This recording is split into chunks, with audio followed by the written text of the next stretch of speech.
Well, hello everybody, it's Rick Passek, FlyFish Fanatic, and welcome to my tying bench.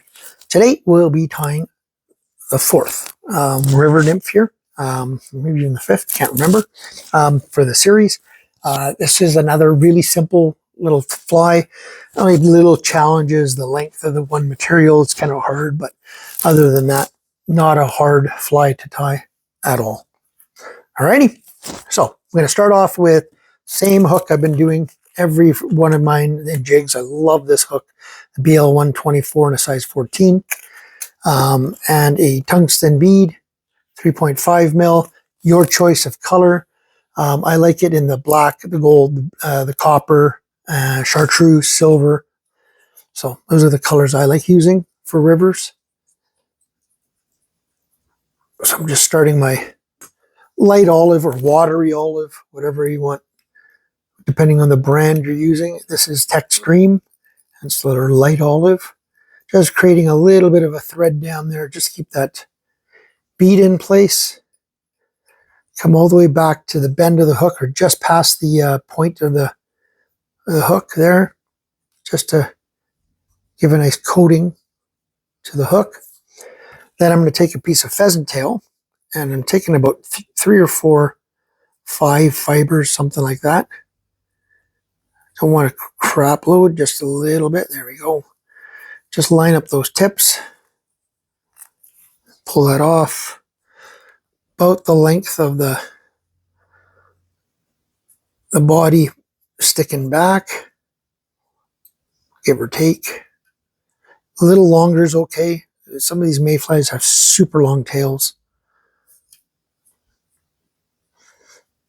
And then come back to the front again, right behind that bead. Nip this off.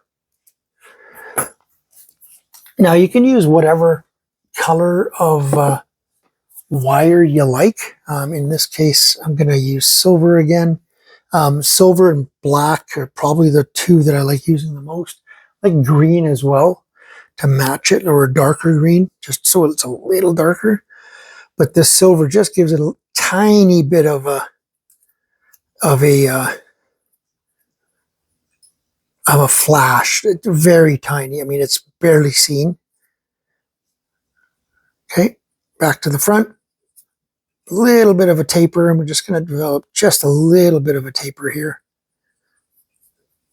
Okay, then I'm going to take more of my pheasant tail, and this is the part that I was saying that can be a little difficult. You need about 3 or 4, 5 strands here, and line up these tips again, tear it off, make sure my tips are all lined up there, and add them to the fly. Come back forward.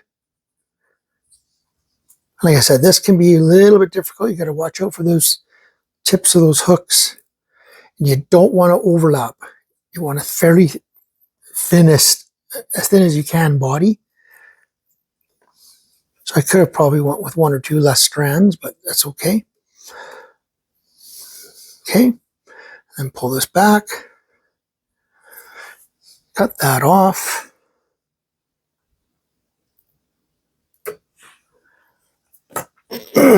Counter wrap. This will help hold that pheasant tail together. Like I said, you just get that ever so slight little bit of a flash from the silver wire, but it's not why it's there. It's there to hold this material together. Okay, and then I just do a 2-turn whip finish just to hold that in there, cut that off, and then I'm going to go with, in this case, I do a hotspot, pink, orange, chartreuse. In this case, I'm going to go with a pink one. So I'm just going to tie on my thread right behind the bead there, cut off my excess. Get the whip finishing tool out. Just one little set of 2. My sallies, head cement, whatever you like using. Just a little bit on that thread. Don't need much. And then again, just build up towards the bead. In this case, I can pull fairly hard because this is a GSP, and that's it. Your little nymph is done. Another really simple. If you have noticed something with all my little nymphs in this series, they're all fairly simple to tie. The most difficult one would probably be this one here that I tied, but they're simple to tie because because they are tungsten. These ride right on the bottom. Yes, they do ride this way, so they don't get caught as often. But in these freestone rivers that I fish and stuff, these bigger rocks, they'll fall in between and they'll get caught and they break off and stuff. And they get dull as well. Even though they're riding up, they'll get dull after a while. So I'm switching out these things quite often, and I'm losing a few because of where I'm fishing them. Fast water, riffles, runs. I do fish them in pools as well, as long as there's a bit of a current going through there that can pull these through. But a lot of times I'm fishing these in fairly fast water, and you'll lose some. So that's why I stay very simple, and they are very, very effective little flies. You just need to know more than anything how to fish them. You know, that Euro nymphing style. You want to get there, cast that thing out, and just ever so slightly lead that fly forward, right? So you're just leading that fly. I mean, a minute amount faster than the current, but I mean, you don't even really tell. But that's yeah, that's how these. That's why I tie these so simple. Is because you lose them. So, alrighty. Hope you guys enjoyed that one. I might do one more of the series. I might not. I'm not sure.